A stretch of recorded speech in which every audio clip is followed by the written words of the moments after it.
Good morning. My name is Lily Tenney. I am the Deputy Director of the Center for Health Work Environment's Total Worker Health Center of Excellence.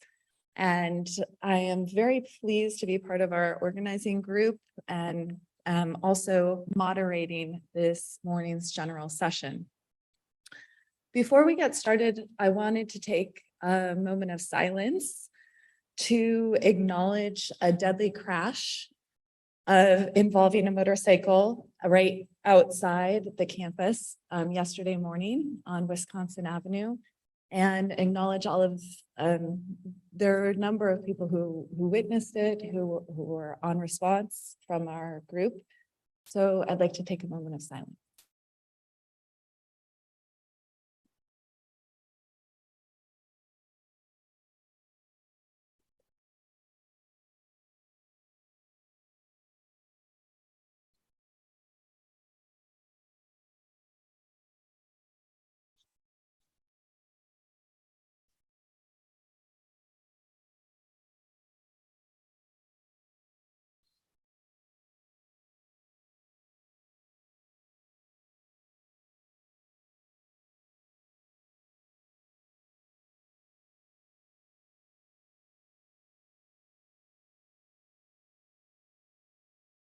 Thank you.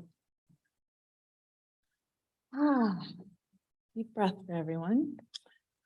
Okay, now turning to introduce our first distinguished speaker this morning. Dr. Karina Nielsen is Professor of Work Psychology at the Institute of Work Psychology at the Sheffield University Management School. Karina's main strand of research is that of participatory organizational interventions. She has developed and tested models for how organizations can design, implement, and evaluate organizational interventions that aim to promote employee well-being through changing the way work is organized, designed, and managed.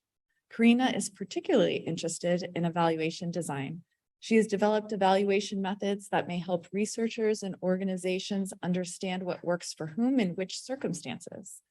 She has published more than 100 peer-reviewed papers and book chapters in this area and won awards for her research, including the APA NIOSH Early Career Award and the Eusebio Real Gonzalez Award for Innovation and Practice.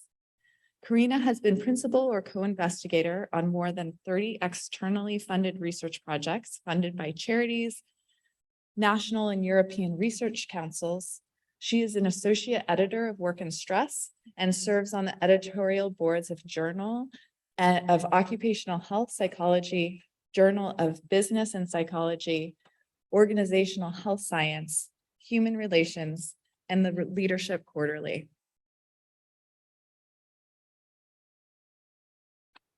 And I also must say, she has a wonderful sense of style. Please welcome Dr. Karina Nielsen.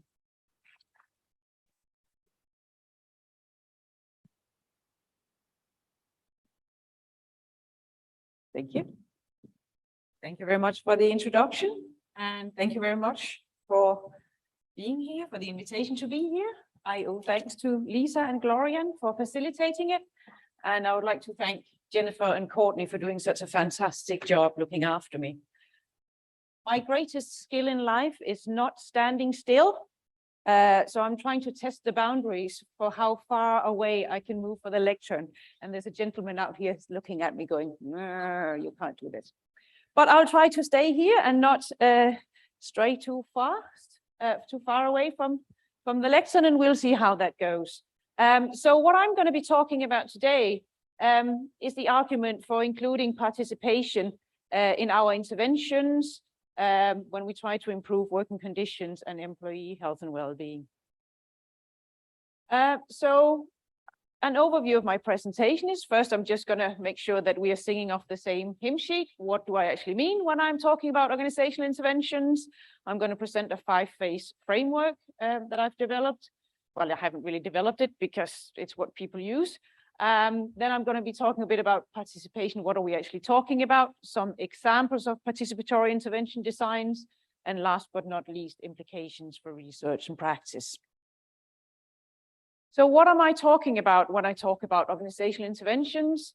Well, these are interventions that focus on improving the psychosocial work environment and the health and well-being of workers. So we're talking about the organizational level. When I say psychosocial work environment, I mean it and I don't mean it, because it is the primary focus, but because of the participatory focus, it can be anything that employees and managers identify as a problem, whether it's safety issues, whether it's a physical work environment, ergonomics, whatever. What is absolutely key here is that we are focusing on changing the way work is organized, designed, and managed. So it's the overall levels within the organization. It's making changes to work policies, practices, and procedures. Norbert Semmer in 2011 identified 4 key areas of these type of interventions. First of all, these type of interventions can focus on changing the tasks. So how we do the work, do we need more autonomy over the job we do? Do we need to do different tasks? Do we need to prioritize our tasks in different ways? The second focus area are work context. So it's about workload and working time. So for example, we saw some examples yesterday where you can change the working schedules of firefighters, for example. So do they work 2 days, have 2 days off, or do they work 5 days and have 2 days off, or different variations over that theme? You can also focus on improving role clarity. So do I know what's expected of me in my job? Do people have different expectations of me? How can we solve the challenges in providing role clarity over my responsibilities? Another focus area are social relationships, both horizontally or vertically. So how can we improve how we work together, how we support each other, but also how employees and managers work together and the support that managers offer to their employees. More often than not, these interventions, they're a mixture, focusing on different or multiple focus areas, because if you change one thing, you're likely to change another thing. These are generally recommended because they tackle the stressor at source rather than treating the symptoms. And what I argue is that when we do these type of interventions, participation is a key element. So it's not us as researchers or consultants that go in and decide what needs to change here. It's the organization, employees, managers, or the key stakeholders who decide together what are we actually going to change here.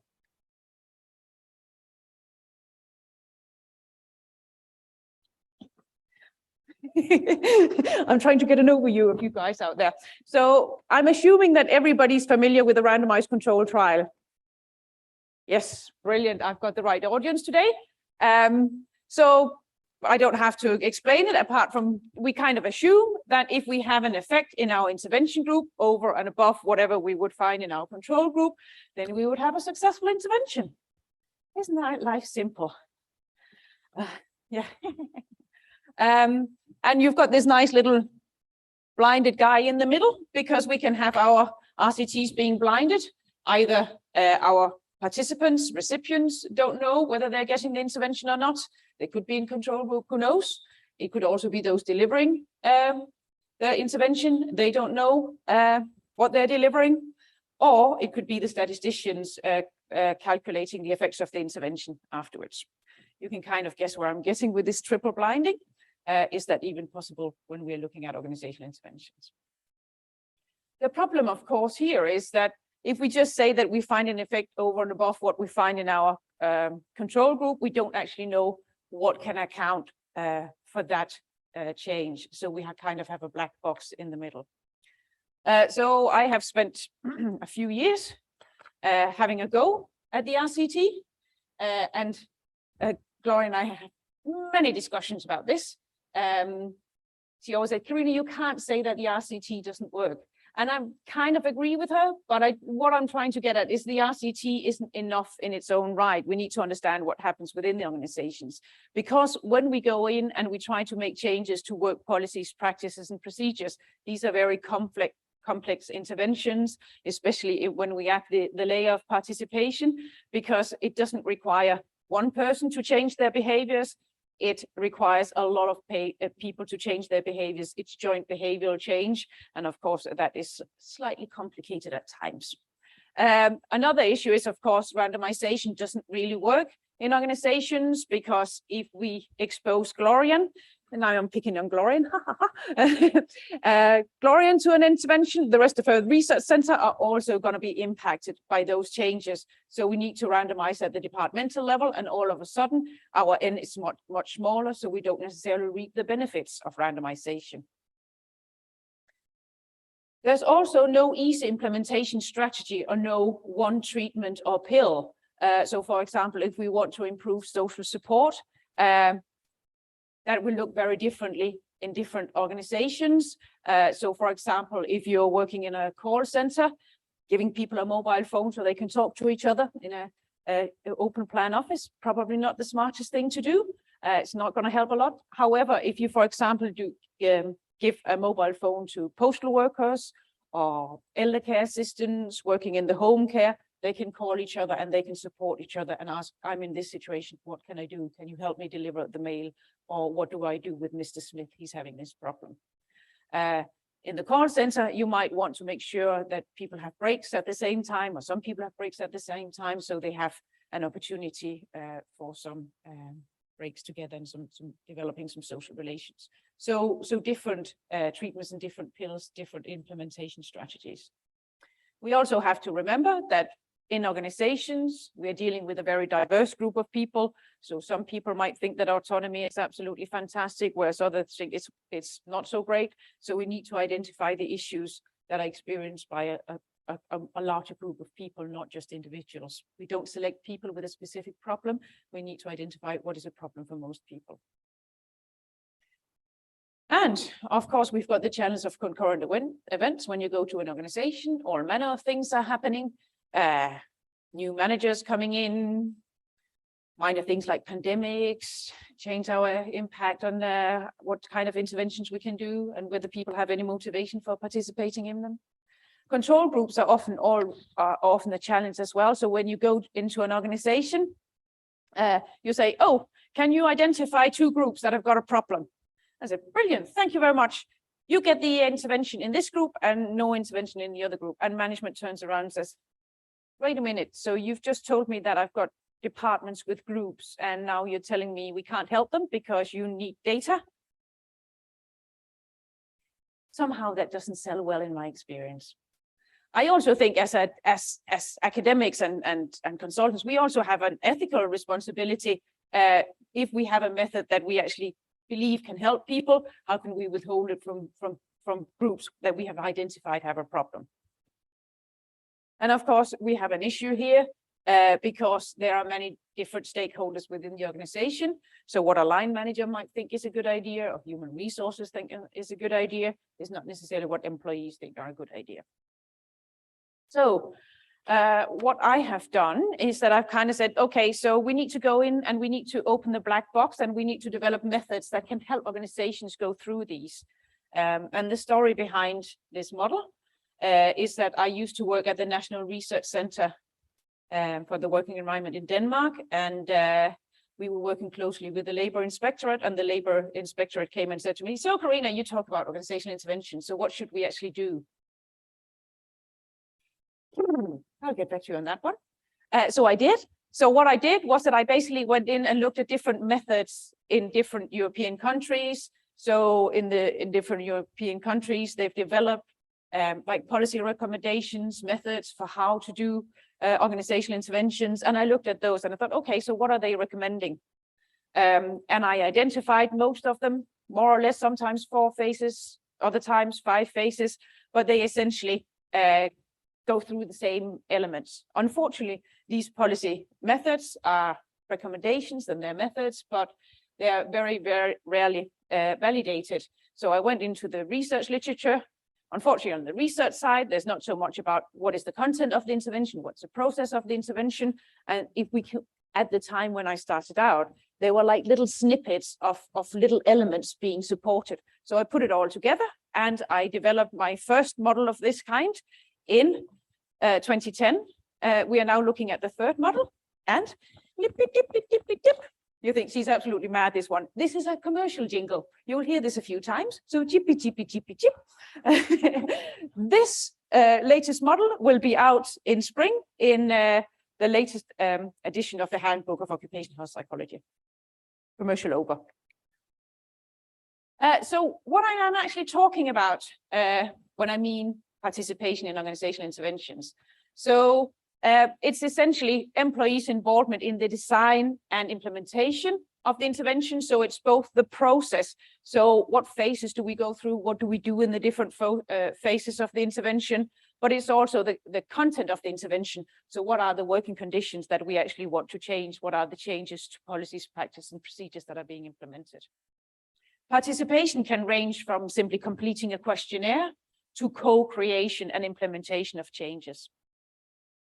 Together with some Danish colleagues, we developed this model of participation, saying that there are essentially 4 forms or types of participation. So you can participate in developing the content, as I already said.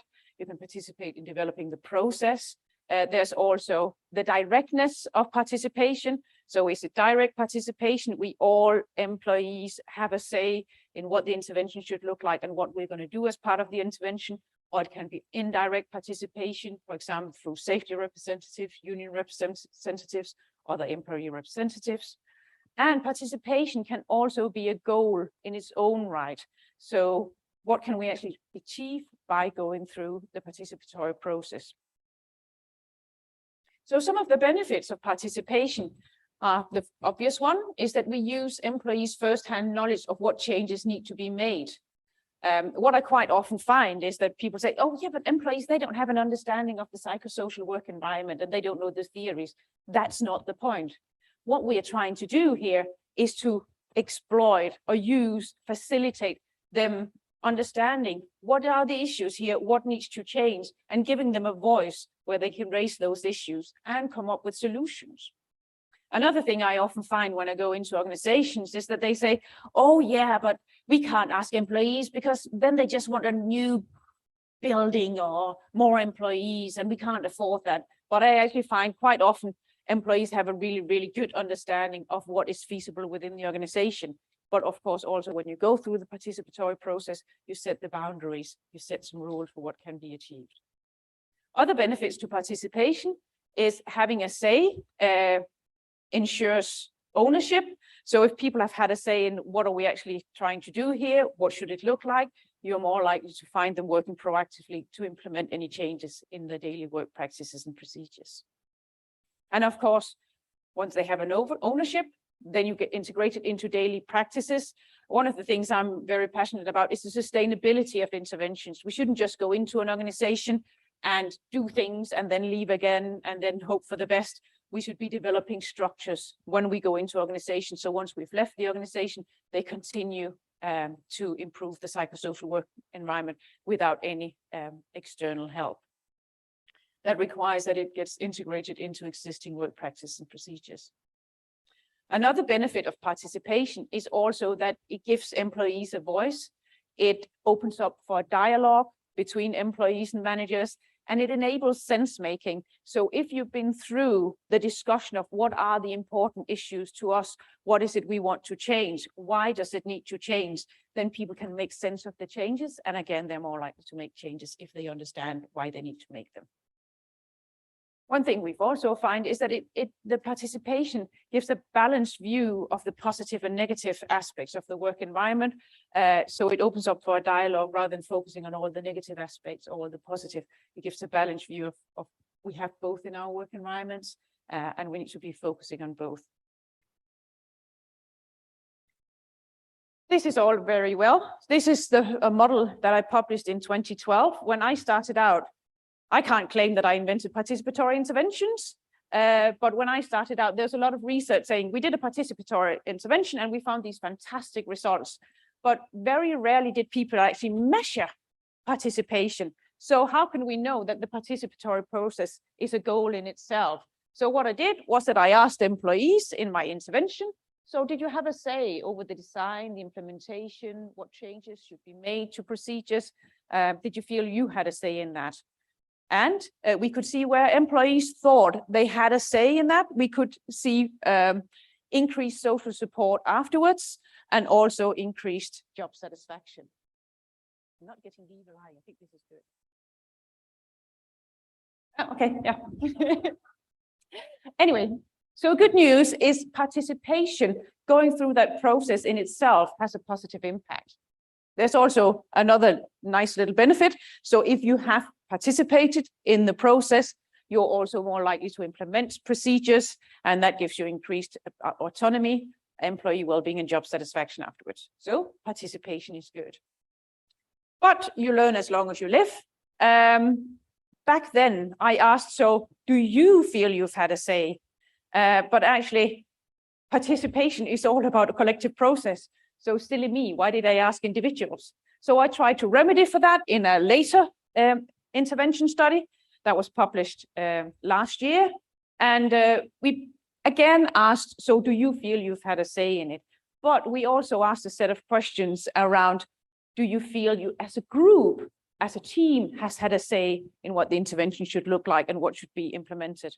And what we could see was that if we asked about, I've got control over this one. If we asked about individual participation, we could see that post-intervention, there would be a reduction in burnout, but we wouldn't see an increase in work engagement. When we then added collective participation into the model, we could see that individual participation no longer played a role, but collective participation led to a reduction in burnout, and it led to an increase in work engagement through better team functioning. So through collective participation, we don't only reduce burnout, we also make teams function better. And as a result of that, we found an increase in work engagement as well. So we can find both positive and positive, double positive effects, increases in work engagement, and a reduction in burnout. So I'm going to give you a couple of examples of this. This first example is here from the US. It's in food service workers. Because even if I think we can all agree that participation is good by now, yeah? Please say yes. Don't make me cry. Thank you. Yes, good. So participation is good. But when I ask you, what does participation look like? Should it just be completing a questionnaire? No, thank you. I love you. So anyway, so I'm going to present you with a couple of examples. The first example is here from the US about food service workers. And I'm just going to take you quickly through what we did as part of this. So this is a project that has been done by the Harvard Center for Work Health and Wellbeing. I was involved in it, sitting in the UK, coming over to visit a couple of times. But basically what they did here was that they, in the screening phase of the intervention, they did formative research. So they did focus groups with employees, they had manager interviews, they did observations, not in the intervention group, but in another area of the organization. All of a sudden, I'm very loud. I think this is a sign that I'm allowed to walk around. Anyway, so in the screening phase, they interviewed another group, collected qualitative data to find out what are the main issues within this organization. Developed a report, had action planning workshops with the aim to promote sense making. So how can we make sense of these issues that have been identified within our organization and prioritize what are the issues here? And again, quite often what we find in organizational interventions is that one of the challenges is that sometimes there's the danger of us developing a parallel process and a lot of extra work. So what my clever colleagues did was that they said, okay, so this organization does actually have a lot of policies and methods and tools in place already. But how can they make better use of these tools? Because our report shows that there are some issues here. Maybe the tools aren't being used as well as they could. Maybe they need a little tweaking. Maybe they need a little adaptation. So that's what they focused on. So they identified a lot of tools within the organization that could be promoted through this project. And then it was kind of a higher level. So this was done at the higher level, and then it was up to the individual industrial canteens, the different sites, to decide how are we actually going to implement this within our organization. So that's where there was another participatory element. And you think, oh, this sounds exciting. Tell me more. But no, there's another jingle here. because tomorrow morning at 10:45, my lovely colleagues will tell you more about this project, together with 3 other projects that they've been running at the Harvard Center for Work Health and Wellbeing. So enough about this. I'm going to move on to another example.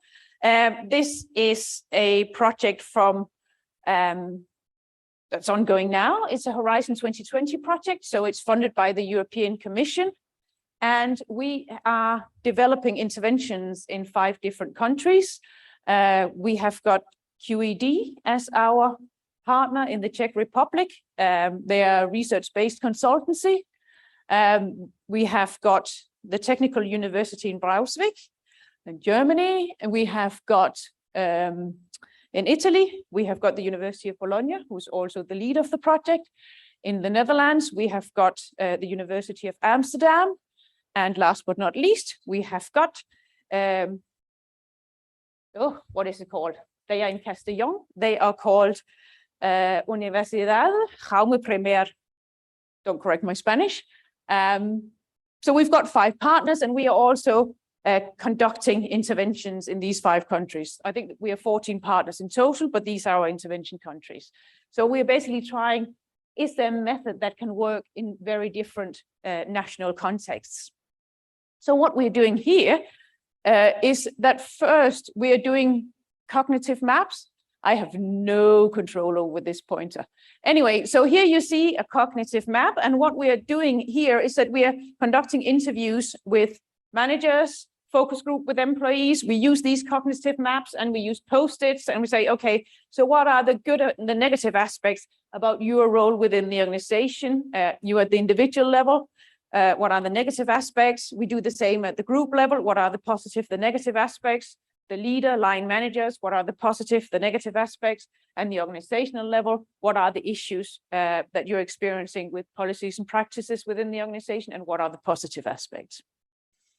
We develop a report. We love reports. And then we again have stakeholder workshops with HR, project managers, employee management, identifying what are the needs that have been identified in these ICLO level cognitive maps. And what we're doing in this project is slightly different from what they're doing in the US, is that we have conducted an evidence-based review of what type of interventions work at the ICLO levels, the individual, group, leader, and organizational level. I'm discreetly clicking back, nobody noticed that. And basically, what we're doing is trying to identify existing interventions that might work, that might fit the needs. And you're looking at my ICLO thinking Karina can't spell. Yes, she can, but it's ICLO in Danish. Unfortunately, in English, it's ICLO, which kind of screws up my, my ICLO model, but I don't care, I'll use it anyway. But basically what we've done is that we have identified interventions at each level. So for example, at the individual level, we are offering organizations mindfulness training, positive stress management training. How can you manage your stress better?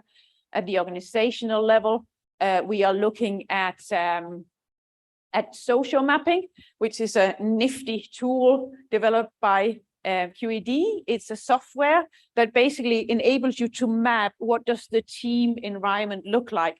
So for example, you can put in the number of teams, you can put in Jack and Glorian and Lisa and Maggie, and then you ask, for example, how often do you communicate with each other? And then you kind of get a topographical map of who's close to each other, who's not working so closely together. And from there, you can develop action plans and how can we improve communication between different partners within the team. So it's a group level tool. At the group level, we have also offered interventions about improving social climate, working better together, civility, that kind of thing. At the leader level, we have offered positive leadership development, coaching, mental health awareness training, so making leaders aware, how can they spot mental health problems in their employees. And at the organizational level, appreciative survey feedback, and development of healthy organizational practices. So basically we bring our little toolkit into the organizations and we say, now we have identified that you have these needs at the 4 levels, what kind of interventions that we have in our little toolbox, might work for you, and then they implement interventions on the basis of that. Then we move on to my last example, and that's in the postal service in Denmark. I don't know how much you know about the Danish context, but in Denmark, we are all about participation. We have surprising little health and safety legislation, because pretty much, well, not everything, but a lot is agreed in tripartite agreements. So government, employee organizations, and employer organizations, they sit down around the table and they negotiate what are the rules, how are we going to manage the psychosocial work environment and health and safety in organizations. So you're kind of, when you come and say, I want to do participation, you're kicking in an open door because everybody knows what we are talking about. Maybe that's a bit too milk and honey, but there's certainly a different culture for participation in the Scandinavian countries and in Denmark. So I went all in on my participatory approach here, and we established steering groups as a first step, operational steering groups and strategic steering groups. And basically what we wanted to do, as I said before, for me, it's all about sustainability. So we basically had a strategic steering group with senior management, with senior HR, senior occupational health. And throughout the project, we would ask them to reflect on every step we went through and saying, okay, so what is working here? How are you going to change your existing health and safety management procedures to ensure that the learning from this project is incorporated into the long term of the organization? Of course, we also need the day-to-day management. So we also had operational steering groups at the regional levels, the departmental levels, that were kind of making sure that we went through the different phases of the intervention. What we asked the organization to do was to identify what is the vision, what are you trying to achieve with this intervention? And overall, they said, okay, so what we want to achieve with this organization is the good working life. And that's what you can see over here. It says the good working life. If you know Danish, you don't. I'm translating it for. I'm so nice. But the overall vision was the good working life. And then it was up to each department within that to say, okay, so what does the good working life mean for us? And one of the departments, for example, identified, well, what we think is the good working life is that everybody goes home and feeling they've had a good day at work. That's what we're striving to do, is for people to come in, do their job, and then at the end of the day, they thought, yeah, this is a good day. I've had a good day at work. What we also did was to ask departments to set up a very detailed communication plan, making sure that everybody was informed what was going on within the organization, what the different phases were, what should be communicated in terms of the process, but also the content, and making sure that there was involvement of everybody, even if they weren't in the steering group.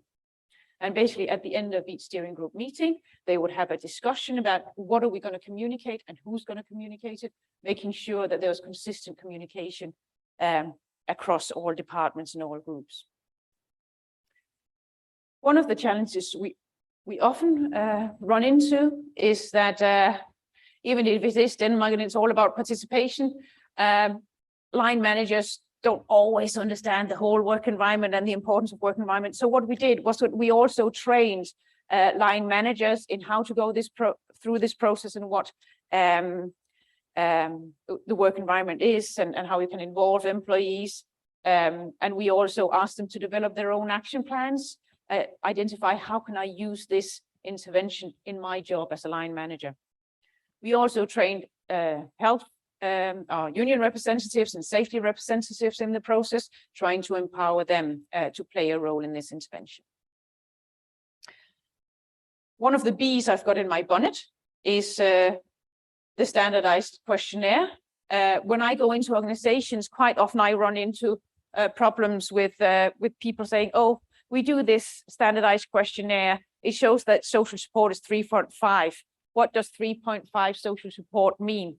Okay, so the max is 5, but it doesn't tell us anything. We can't use it for anything. And the Postal Service actually came to me and said, Karina, we know you've done something with tailored questionnaires. We do the standardized questionnaire every year. And every year we get feedback in the questionnaire that nothing has happened since last year. So they were desperate to try something new, and hey, here I am. So what we did was that, again, we used cognitive mapping.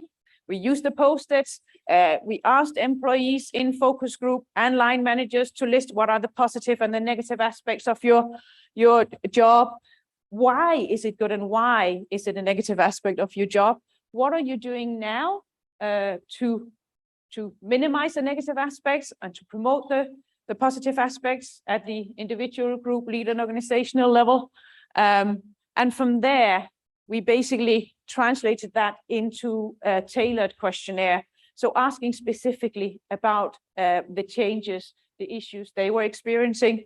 And this was a postal service. It's the same everywhere. A lot of things going on in the postal service. Nobody sends letters anymore. Also in Denmark, the authorities have stopped sending letters out. It's all electronic now. So a lot of changes going on. So that was one of the major things. And that's not something that often come out in our standardized questionnaires. So that came out really strongly in ours when we interviewed people. What we also did was that rather to say you've either got to a small extent or to a very high extent something, we ask, is this element of your job a problem, or is it a good aspect of your job? Trying to catch or explore the differences in views from different employees. So when we reported back, we basically said, so if you think the degree of influence you have over changes at work is a problem, we listed 75% of the group think that's a problem. Or if you think this is positive, then we listed that as well. So that gives you an overview of how many are you likely to target if you try to change this. We also conducted odds ratios, testing out. So what is the likelihood of you reducing burnout, for example, if you address this issue? We went back and asked in interviews, so what do you think of this, employees and line managers? And what they said was that, well, we really like this because we feel heard. We feel that actually, for once, you have asked us what we think is important. That also creates ownership. We want to do something about this because this is actually us. They also like the feedback method because it really helps us prioritize. It gives us some clear indications of what needs to be done. And it also helped them develop action plans because the level of detail was very specific. I'm not without faults. We had a waitlist control design. The first year, we developed the tailored questionnaire, and they came back and said, this is fine, we can work with this, but you haven't really caught the kind of social conflict issues that are within the organization. So being the participatory Dane I am, I said, okay, what we do is that we take some employees and line managers, we do a workshop, they go through the questionnaire, and we make some changes to the questionnaire when we go into the second intervention group. And we did that, and it did come out. We did a better job of capturing the social aspects of work. And just to give you an example, one of the issues within the organization had been social conflict, and they had scored not 3.5 on social support, more like 1.75. And one of the action plans they had developed on the basis of the standardized questionnaire was, we should be nicer to each other. And I think that's a great action plan, isn't it? No wonder that nothing happened on the back of that action plan. What we did was that we identified that part of the problem with social support was that they started arguing in meetings. They didn't talk nicely to each other. So what they decided to do was to introduce the red card. So when Jack and Glorian starts fighting and shouting at each other, Lisa will go, red card. We won't discuss it today. We'll talk about it tomorrow when everybody's calmed down. I'm not saying that Lisa or Gloria and Jack are ever arguing. That's not what I'm trying to imply here, of course. But it was just an example of a very concrete action plan. And they felt that was really useful because it gave them something easy to work with.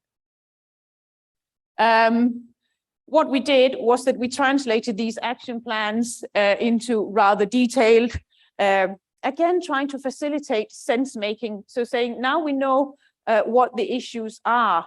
What are the underlying causes for it? What do you need to do about it? And developed action plans that were very specific in terms of who does what, when, and how. And again, we did action planning at the senior management level and at the team level. So making sure that the team had something to work on that they felt was theirs, but also that there was a mechanism. There are some issues that are beyond the control of the teams, and that was then fed back at the management level, and they would then develop action plans at that level. And again, we would do action plans at the IG, LNO levels, identifying what needs to change at the different levels. In terms of implementation, we also moved that to the team level, trying to make sure that things were happening and being integrated into daily working life. So first, in the postal service, they used the Kaizen boards. Are you familiar with those? Plan, do, check, act. So basically, we made use of existing systems within the organization. They would put the action plans on those, and then when they had the Kaizen meetings, they would discuss where are we on the good working life action plans as well. What you see here is a nice poster from one of the departments. At the top, it says the good working life. For those of you who can see, there's a tree in the middle. This tree is Yggdrasil. It's from Nordic mythology. It's a tree of wisdom. And the line managers in our departments were going through leadership development training at the time. And they used Yggdrasil, the tree of wisdom, as one of the key points in that leadership training. So this line manager basically said, well, I am doing the good working life, and I'm trying to make good use of that to improve my leadership skills. At the same time, I've got this other leadership training going on at the same time. I'm going to merge them together. So you can see at the bottom, they have got their action plans on Post-its linked to the leadership training. So it was all part of a greater package of how to improve working life, regardless of whether it was our intervention or something that was instigated by the organization. In steering groups, they would also follow up on implementation to make sure that they were following up on the overall management action plans. So these were three different examples of what participation can look like. The last one is very elaborate. And of course, I'm not saying that can happen in all organizations, but it's just an example of how elaborate participatory processes can look like. What I have done in many of my interventions is that I use this relatively simple tool in steering group meetings, in discussions, again, trying to create sustainable change. So what we're trying to do really is, yes, we're trying to improve working conditions. We are trying to improve employee health and well-being. But what we are really trying to develop is the organization's capability to manage psychosocial risks in the workplace. So again, so when we leave the organization, they are still there and they continue to work with these issues even when we have left. So basically what we did, we used this relatively simple tool in discussions. On the one hand side, you've got ownership. So who owns the intervention? And at the bottom, you've got the different phases of the intervention. You've got the initiation, screening, action planning, implementation, and evaluation phases. And then for each steering group meeting, you would say, okay, so where are we? Are we in the screening phase? Who's got ownership over the intervention at this point in time? Is it the consultant? Is it the steering group, the intervention group? And then we would ask everybody in the steering group or in the meeting, and they would say, oh, well, sometimes what we would find was that management said, yeah, we have got good ownership of this. And employees would say, well, actually, we think it's the consultant driving it. But it's a good way of making explicit these kind of subtle processes going on and creating a dialogue. Where are we actually in this intervention project? And of course, as the project moves across the 5 phases, you want to make sure that the steering group is taking ownership, the intervention is taking ownership, so they are no longer dependent on the consultant. So just an easy example of a tool we have used. So what are some of the implications for research and practice that I see? First of all, I think it is key that we do participatory interventions to make sure that our interventions fit to the organizational context. But we also need to understand that participation is not one size fits all. We can't use the same tools and methods in different contexts, in the same context, different contexts. We need to make sure that we tailor what we do in our participatory process that's tailored to the culture we are working within, both the organization and the national context. I argue that participation can be used to ensure sense making and create a culture of trust and change. There is a discussion whether we should look at direct participation or indirect participation. I think it's a really difficult one. It's easier to do direct participation if you're dealing with small organizations, but of course we should also improve the working environment in big organizations. So we might need to look at how can we, through indirect participation, still ensure that there is some level of sense making within the organizations. And sometimes I think the term organizational interventions are to some extent misleading, because it makes people think that you can only do interventions at the organizational level, but that's not the case. When you develop your action plans, they can be at any of the individual group leader or organizational levels. And if you think, well, the US case study didn't include the ECLO model, or did it? You will have to come tomorrow and see for yourself. And that's all I had to say.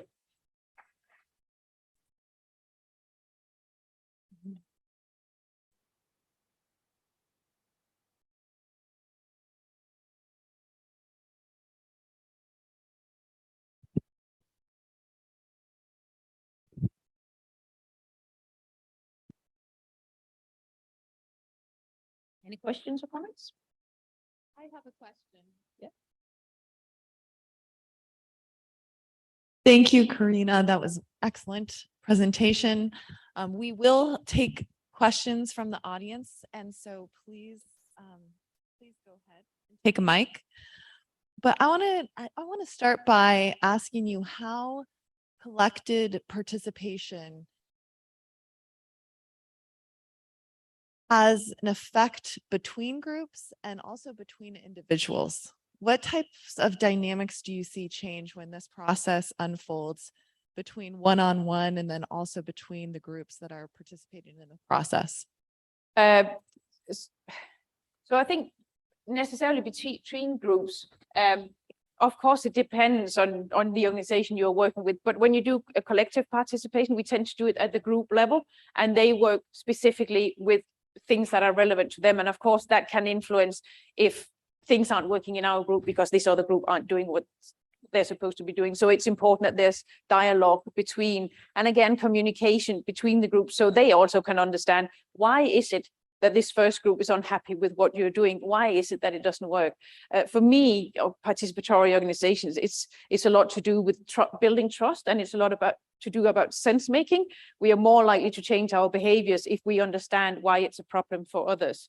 So I think that's one of the things that we work a lot with when we do participatory interventions. It's creating that sense making. With regards to your second question, what does it do to people within the intervention, individual to individual? I think what we do find is that I didn't talk so much about this. You can't just go in and do participation or full-blown participation in all organizations if there's no trust between employees or between employees and managers. You might need to develop some supportive interventions to develop that trust before you can start. Not necessarily answering your question, but giving you an example of what I mean is that we went into, well, in the Postal Service project in Denmark, we came in and what we heard from employees was that management, they only want to talk about the positive aspects of work, and we've got so many problems and they're not listening. And then on the other hand, you had managers saying, employees, they only want to talk about the negative aspects of the job. They never want to talk about the positive aspects. So they're kind of sitting in each their trench and throwing things at each other. And what we did was, through the participatory process, we went through and said, actually, it's two sides of the same coin. Any work environment will have positive aspects, will have negative aspects of the job. And I think that's probably not something you can publish in papers, but it's one of the things I'm the most proud of, is that we actually managed to change the culture so management and employees talk together. And I think that's what participation can do. It gives people, employees, managers and employees, a structure. It facilitates those discussions where you can bring things out in the open in a structured way, in a controlled way, and in a supportive way. And of course, it is really important to build on respect and make sure that any interactions within these sessions are managed in a good way, so people don't start shouting at each other. Encouraging. Thank you. Yes. Thank you. Excellent presentation. But one of the things I wanted to bring up is, I've done a lot of intervention work more from the labor side. And labor unions historically have one of their main things is giving workers a voice on the job and also promoting health and safety work environment. But what I've found is in doing, intervention research, that the power relationships within the organization are really a major issue that you have to navigate. And I thought I would bring that up because I've had the good and the bad and the ugly experiences with that. And I think it really can make or break whether you can do anything. Thank you. I have actually written a book chapter about how managers can make or break an intervention. So I couldn't agree more with you. But I also think it was what I was trying to say before. I think it is about, you need to kind of, so the Harvard team has developed a tool, the WISH tool, trying to gauge what kind of culture, what kind of strategies, policies are already in place. And I think you need to go in and look at the organizational maturity before you start, because sometimes you have to go in and you have to, what I tend to do is I'm a bit cheeky. So when I see these kind of power struggles and underlying issues going on that hinders the participatory process, I will voice it. I'm not saying you can do that in organizations, but I think you need to address those in some way before you throw yourself into the full participatory process, because I completely agree with you. There are many things going on in an organization. And I think often it's quite tricky when you go in, depending on who has invited you, whether it's the unions or whether it's management. You don't want to be seen as the tool of management or the tool of the labor unions. You need to make sure that you create a platform where people are willing and able to meet to each other. And that sounds easier than it is. I realize that, but I do think that's when you need to take a step back. And me being a bit harsh is, as an academic, I'm quite lucky. I have a choice. If I go into an organization and I feel that I'm going to be somebody's tool, then I won't do it. Because you can potentially do more damage to an organization than you can do good if you're not there for the right reasons and you're not able to create that platform for improving the psychosocial work environment. Ron. Yeah, thank you for that really interesting and insightful presentation, and also very entertaining and engaging. So we in the US call it engagement, you call it participation. So one question is whether you see a distinction between the two ideas. Secondly, in Europe, it's much more collaborative in nature. You described in Denmark, for example, government, the labor unions and management all get together and they're having a good time together, whereas in the US, it's much more adversarial. And rarely do the groups get together for any other reason other than to negotiate and to bargain. And the main issue here, in addition to health and safety, is wages and how does this partnership, how does this participative approach deal with, I just want to get paid more? Yeah, in terms, I think this baby has got many different names, and whatever works in different contexts is what we use. Actually, in some cases, in some countries now, it's no longer participation, it's co-creation. But the idea is that we need to agree on what we need to change and how we do it, whatever we choose to call it. I completely, and now so the Danish context is one context. We're doing the other intervention in 5 different contexts, and I can tell you it's not all the Scandinavian way. You further south you go. So I do think it is a general question, a general problem, and you do also find it in the Danish context. It's not that there are not that many rose tinted glasses in there, but I think I'm a bit like, we have to try, and I do think, and it is also we have to create the structures, the methods for it. And sometimes if you go in with more structured methods to facilitate the discussion, again, you can break down those barriers where employees say it's really hard to say this being in the UK context right now.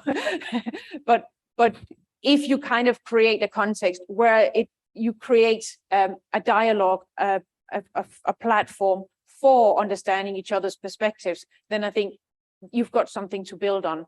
But I do think it does require a lot of methods and a lot of structures and a lot of tools to facilitate that discussion. So you don't end up management moving further away in one direction and employees in the other direction, and they just dig bigger trenches. But I do strongly feel that's what participation can do. If you can create that platform, that's when you can move beyond those barriers. Last question. Dr. Nielsen, thank you very much. I am an emergency medicine physician in the United States, and I love all of this, but I'm feeling so uncomfortable because I know while this is it makes so much intuitive sense, I feel so many problems to the reality of this happening in my field, namely the fact that, we work 24-hour shifts. We work 24 hours a day. We don't work 24-hour shifts. We work 24 hours a day, and we don't get paid to do anything other than see patients and work shifts. So coming to a meeting on a day off or after a shift has to be arranged with all different people who are working and sleeping at all different times of the day and night. And it's your off time where people really don't want to be at work. They want to be at home. But we certainly have this sense of the grassroots faculty think that the administrators are sitting in an office conspiring against them. The administrators certainly feel that the emergency medicine physicians are complainers, and there's a lot of gnashing of teeth and hand-wringing about this. And there's the fact that with the COVID pandemic and just life in general in emergency medicine, things are changing very rapidly. So I guess my question is, how does this even work? Like, how long does it take to go from a project conception to an actual implementation? And how do you do that when there are many things changing all at once and you have difficulty getting all the stakeholders in the room together? The honest answer is, how long is a piece of string? Because I think it depends on the organization. If you need to develop the climate before you can go into the phases of screening and action planning and implementation, then you've got a long way to go. And sometimes that takes years. If organizations are ready, it can take a year going through the full cycle, but it can take years even to get to the stage where you can enter into the first step of the cycle. With regards to how do you get people in the same room, I do also think there are cultural differences there as well. In the Scandinavian countries and in the other countries I'm working with in Europe, you're not expected to come in on your day off work. So they try to organize workshops with people who are there on the day, and then making sure that it's communicated to others. Or sometimes you'll have workshops on the day shift and the night shift. Another thing that I'm working with colleagues in Denmark is digital tools. So I've got a colleague in Denmark who has developed this Do Better tools. So it's basically an app where you can go through the 5 phases at the same time. So you can create a case, you describe what that issue is, people can make solutions, suggest solutions, you can agree on the app, what are we going to do about it, when are we going to do something about it. And I think those kind of methods have got a lot of potential, especially in the situation where we find ourselves in now. A lot of people are working from home, some people never come in, but it also works again across different shifts. So those are, and again, I'm all about the tools and the methods, because I think it's taking away from what was also said over here. You put people in a room, they start arguing, there's no structure for it. If you give them the tools and the methods and the processes for going through this, you take away the danger of all the conflicts. And I think that's really why I think we as academics can do a lot of work to create those tools and methods that'll work in different settings, that'll facilitate that dialogue, whether it's online tools or whether it's face-to-face. But I think that's really where we can make a huge contribution. Thank you. And thank you, Dr. Karina Nielsen. Please join me in thanking Dr. Nielsen